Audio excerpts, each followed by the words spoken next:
Responsibility क्या है? नहीं, अभिभावक, गार्जियन, माता पिता, उसके पहले टीचर। आप समझिए, आपकी रिस्पॉन्सिबिलिटी, आप कितना भी हायर से हायर एकदम दुनिया का बेस्ट टीचर हायर कर दे तभी आपकी फुलफिलमेंट नहीं होगी, है ना। पहले का जमाना कुछ और था कि जब वो जाते थे गुरुकुल में, तो उसमें गुरुकुल में क्या था कि वो जो टीचर ही होते थे वो माँ बाप की तरह उनका हो जाते थे, उन्हीं के यहाँ रहते थे, तो वो अलग सिस्टम था। अभी नहीं है, है ना। अभी क्या है कि बच्चा कॉलेज आता है, स्कूल आता है, फिर जाता है घर, बीच में बहुत सारे गैप हैं, बहुत सारे वॉइड हैं, बहुत सारे डार्क स्पेस हैं, उसमें कोई भी इंटरफेयर कर सकता है। टेक्नोलॉजी है, मोबाइल है, आपका बच्चा इंस्टाग्राम पे क्या कर रहा है आपको नहीं पता है, आपका उसका वर्चुअल लाइफ क्या है आपको नहीं पता है, आपको बिल्कुल भी कुछ भी नहीं पता है। तभी तो कुछ कुछ ऐसे केस होते हैं तो गार्जियन कहते हैं कि हमें तो पता ही नहीं था कि हमारा बच्चा ऐसा है, हमारा बच्चा ट्रोल बन चुका है, हमें पता ही नहीं था, हमें तो कहते थे घर में कितना अच्छा है। तो हमें उस पर नजर रखनी पड़ेगी।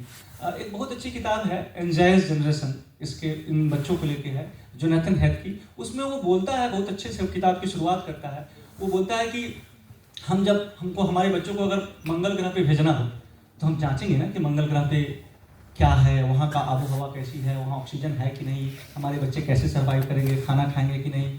तो मंगल ग्रह पे भेजना हो तो हम बहुत सोचेंगे, लेकिन हमारे बच्चों को अगर हमें मोबाइल देना है तो हम दे देंगे। क्यों? बोला क्यों दे देंगे? क्योंकि वो भी तो एक अलग तरह की दुनिया है। क्यों दे देंगे? क्योंकि सब दे रहे हैं। तो उसने एक साइकोलॉजिकल थ्योरी है कि अगर 50 लोग हैं इस कमरे में और स्मेल आ रहा है तो लोग कंप्लेन नहीं करेंगे, वो कहेंगे कि अच्छा ये नहीं कर रहे हैं, वो नहीं कर रहे हैं, उनको दिक्कत नहीं, तो हमको क्या दिक्कत है। लेकिन वही अगर साइकोलॉजिकल एक्सपेरिमेंट किया गया कि एक आदमी है और कमरे में स्मेल आ रहा है तो वो जाके कंप्लेन किया, आप समझ रहे हैं कि सारे लोग यूज कर रहे हैं, सारे लोग ये काम कर रहे हैं, इसलिए अच्छा ही है, इसकी गारंटी नहीं है। तो हमें अपने डिजर्नमेंट, अपने विवेक को इम्प्लीमेंट करना पड़ेगा। अथॉरिटी पे, सरकार पे, इंस्टीट्यूशन पे भरोसा करना है, लेकिन हमको सबसे पहले अपनी रेशनैलिटी से सारी चीज़ों को जज करना है।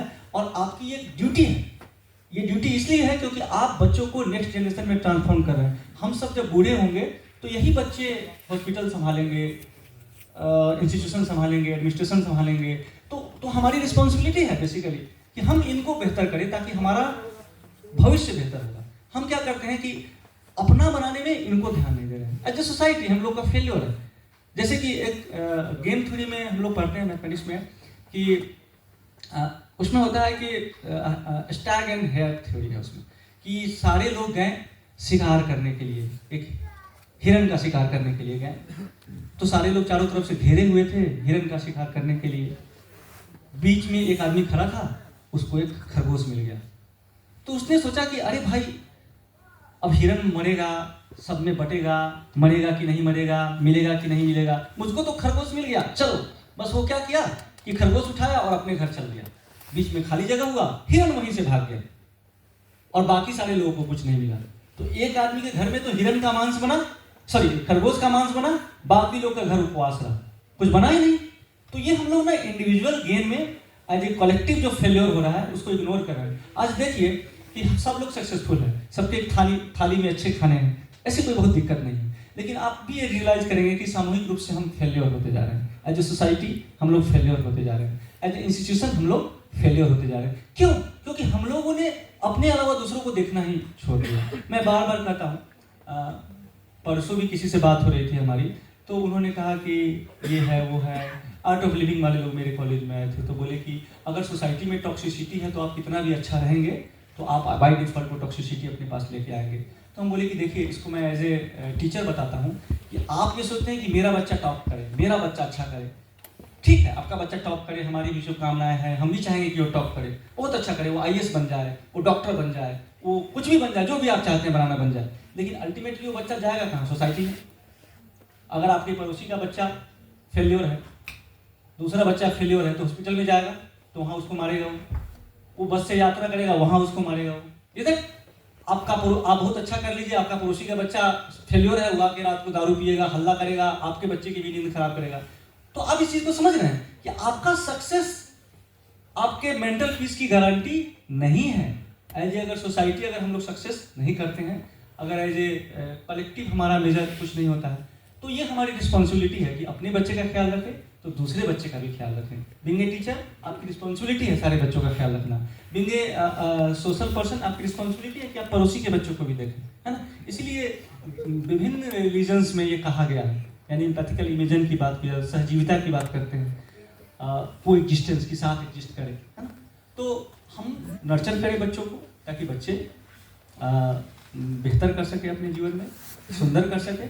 और आप समझ गए होंगे कि उनका गेम थोड़ी देर के लिए तो आपको खुशी देगा, लेकिन फिर वो जब समाज में जाएंगे तो रोज रोज ऑफिस में जाएंगे, वहाँ कोई से झगड़ा कर लेंगे, किसी से मारपीट कर लेंगे। आप ये देखे होंगे कि बहुत सारे बच्चे जो होते हैं वो सक्सेसफुल होते हैं, IITs कर लेते हैं, IIM कर लेते हैं, पर सडनली एक दिन पता चलता है कि वो घर छोड़ के भाग गए, या फिर वो बहुत नशा करने लगे हैं, या फिर वो सुसाइड कर लेते हैं, या फिर वो उनकी फैमिली लाइफ बहुत खराब है ना, हस्बैंड वाइफ मारपीट कर रहे हैं, पिता से संबंध अच्छे नहीं हैं, सारे दुनिया से कट ऑफ कर गए हैं। वो क्यों होता है? वो इसी वजह से होता है कि उनका केयर नहीं किया गया। यानी कि उनके अंदर IQ तो है, एंड जो डेनियल गोलमैन बोलता है कि IQ किसी का अच्छा होना ये एक जेनेटिक लॉटरी है, यानी कि ये गॉड गिफ्टेड चीज़ है, यानी प्रोडिजियस चीज़ है। वो किसी का अच्छा हो सकता है, लेकिन आप इमोशनली इंटेलिजेंट किसी को डे बाय डे उसकी नर्चरिंग कर सकते हैं। तो उसमें अभिभावकों की भूमिका होती है, शिक्षक की भूमिका होती है, और ये सब करके ही उसको आप बेहतर बना सकते हैं ताकि वो रिजिलियंस आएगा। क्योंकि जीवन में जब उसके, क्योंकि प्रॉब्लम सॉल्व करने के लिए क्या होता है,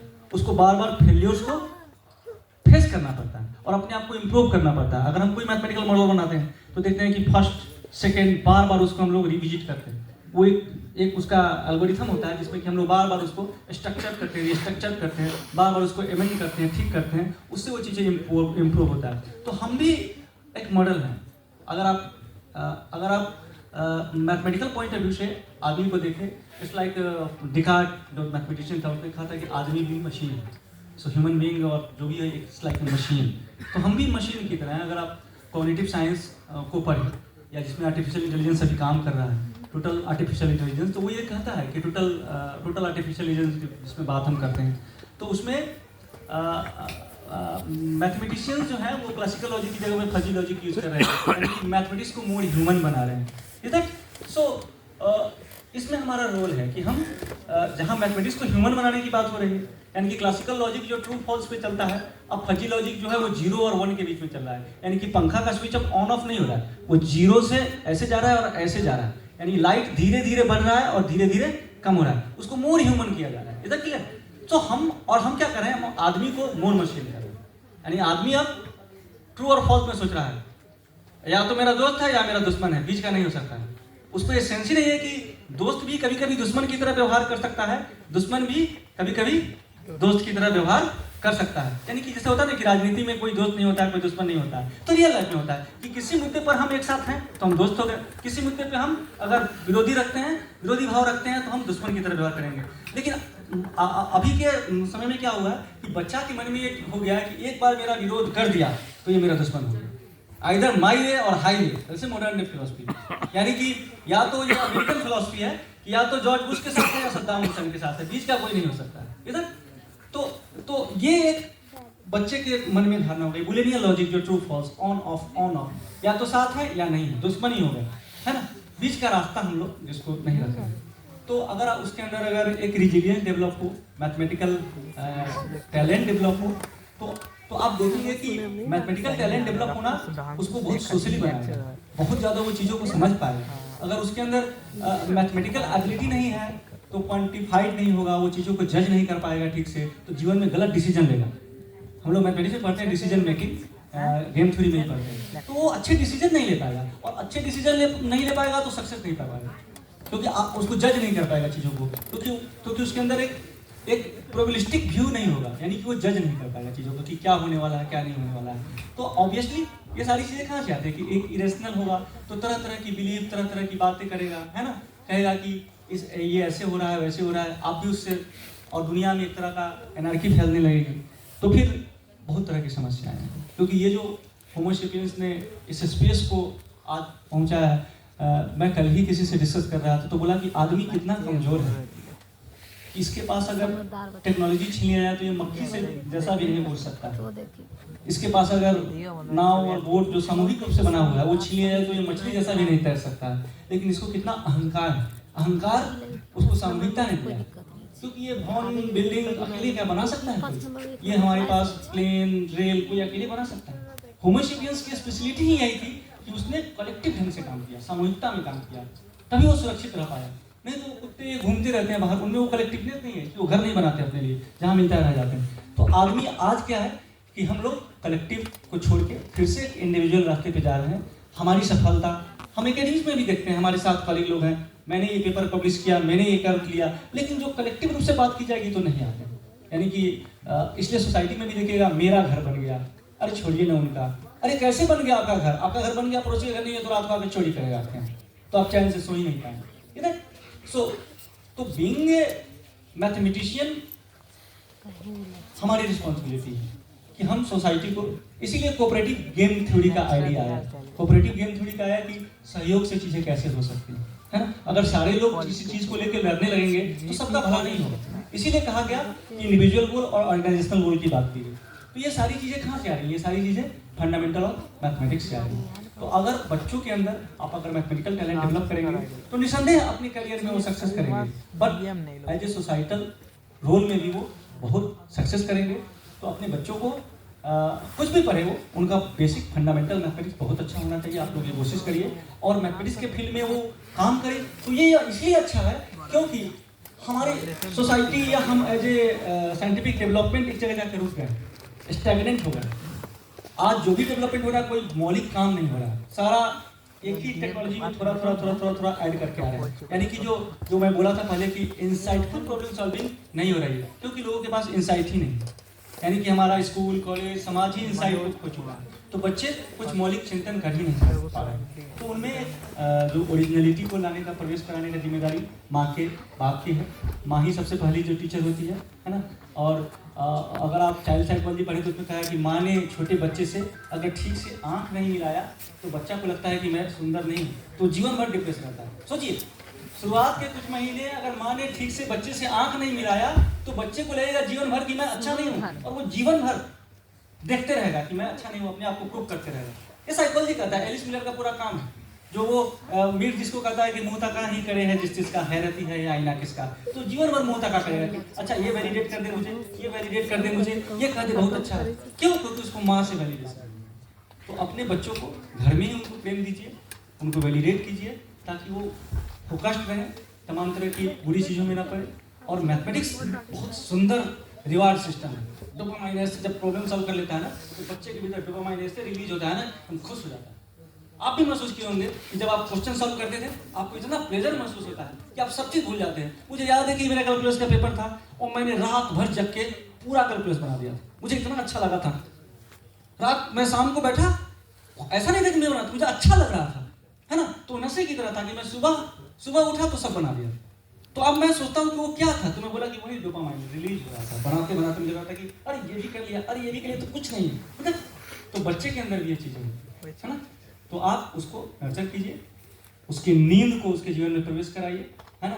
फोन और टेक्नोलॉजी और टीवी और नॉइज जो है ना उसके दिमाग में, है ना, जो गवर्नमेंट बोलता है कि स्कैटर्ड माइंड है उसका, यानी कि दिमाग स्कैटर्ड है, बिखरा है, उसमें कोई डाइवर्जेंट है बिल्कुल भी। तो कन्वर्ज करेगा ना प्रॉब्लम सॉल्व करने के लिए, फोकस करना पड़ेगा उसको कॉन्सेप्ट को लेकर। तो उस पर थोड़ा सा आप लोग बच्चों पर ध्यान दीजिए ताकि यही बच्चे भविष्य होंगे और हम जब बूढ़े होंगे तो वही हॉस्पिटल को संभालेंगे, यही डीएम बनेंगे, यही बीडीओ बनेंगे। तो ये अच्छे बने, स्वस्थ बने, ताकि इसमें हमारा भी स्वार्थ है कि हम जब बूढ़े हों तो हमको अच्छी केयर करने वाले लोग मिले, अच्छे सिटीजन मिले। इसी बात के साथ मैं अपने बात को कंक्लूड करता हूँ।